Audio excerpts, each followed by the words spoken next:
Bright Duty. Every student matters. Hello students, today we are once again here with Political Science chapter class 12, chapter 2, Crisis of Constitutional Order. All about this chapter is we are going to do search for committed bureaucracy, search for committed judiciary, conflict with judiciary, the Bihar moment, Gujarat moment, causes of emergency, declaration of emergency, consequences and effects of declaration of emergency, few other happenings and government misdeeds during the emergency, allegation of excesses or ruthless action, midterm actions, legacy of emergency. The crisis of democratic order. The Congress lost its democratic character and became heavily dependent on a single leader, that is Indira Gandhi. And it was for the first time in India that Congress under Indira's leadership openly talked about a committed bureaucracy and committed judiciary. Search for committed bureaucracy. In a multi party democracy, it is essential that civil servants kept aloof from all political parties and full commitment to the policies of the government and their proper and effective implementation is essential, but commitment to the men in authority is to be avoided. Now, what was the role of the political executive and the permanent executive? The role of the political executive, that means the ministers, and the permanent IAS officers and IPS, because they work for a long period of time, and political executives they change after the tenure of 5 years. They are not permanent. It is a formulate policies. These policies have to be given a shape in the form of laws passed by the parliament or the state legislature. As the case may be, the execution of the laws is the function of the permanent executive. See, the people, those who are not permanent, they just make the laws. And who implements the permanent executives? So, the permanent executive, the civil services called bureaucrats between 1947 and late 1960s, there existed a sound and healthy relationship between the ministers and the permanent executive. The post 1967 period saw the politicization of administration. Why were the civil servants so ready to do what their political masters wanted them to do? Probably it was because the ministers began using the powers of posting, transfer, or denial of promotion so harshly. Now, there were certain changes after 1967. Indira Gandhi was a towering leader that time, and party competition became bitter. Tensions were between executives and judiciary, and more political opponents to Indira Gandhi. There were few economic crises as well. 8 million refugees from the East Pakistan and United States government stopped all financial aid to India. Oil prices increased in international market and led to inflation. Industrial growth was very low. Unemployment was very high. Monsoon failed in 1972-73. Sharp decline in agricultural productivity. Salaries of government employees was frozen. So this was the economic crisis, and there were many other things also. Like in the elections 1971, Congress had given the slogan of Garibi Hatao and remove poverty. However, the social and economic condition in the country did not improve much after 1971-72.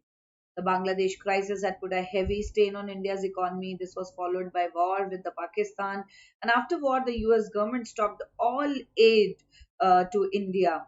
And in the international market, oil prices increased manifold during this period. Industrial growth was low, so unemployment was very high, particularly in the rural areas. And in order to reduce expenditure, the government froze the salaries of its employees.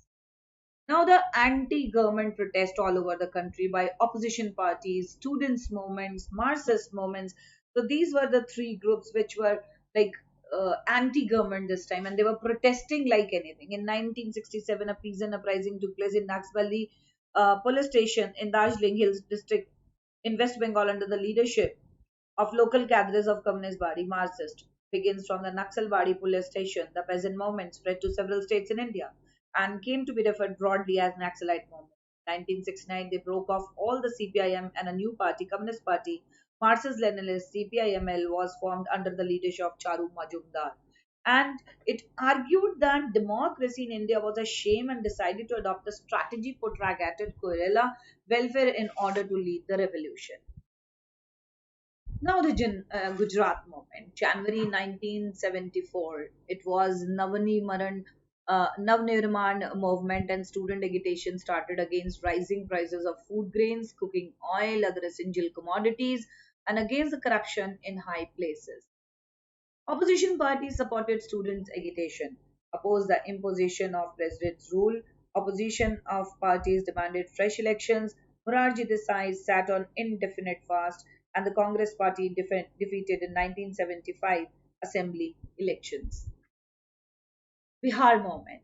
Students' agitation started in March 1974, and the protest against rising prices, food scarcity, unemployment, and the corruption. Now, these two movements, like that was under the leadership of Morarji Desai, and this Bihar movement was under the leadership of Jay Prakash Narayan, and he demanded dismissal of Congress government in Bihar, called for a total revolution, the social, economic, and political spheres to establish true democracy. Bihar agitation became a national movement, and various non-Congress parties joined the movement. And if we talk about these two moments, like students' protest in Gujarat and Bihar, and both of which were Congress ruled states, had far reaching impact on the politics to the states and national politics. And that January 1972 was very much disturbed time, and students came together in Bihar to protest against the rising prices of food grains, cooking oil, and other essential commodities, and against corruption in high places. And in Bihar also, like March 74, the students again protested against the rising prices, food scarcity, unemployment, and corruption. They invited Jayaprakash Narayan to lead the student movement. Jayaprakash Narayan gave a total revolution. He was called for the Parliament March, and largest politically rally ever held, and it's supported by all non-Congress opposition parties. JP projected as alternative to Indira Gandhi, and Gujarat and Bihar movement seen as anti-Congress. And Indira believed that movements were motivated by personal opposition. Jayaprakash Narayan is known for his three contributions, key contributions, like fight against corruption, then principle of communication, and one more was it was uh, championing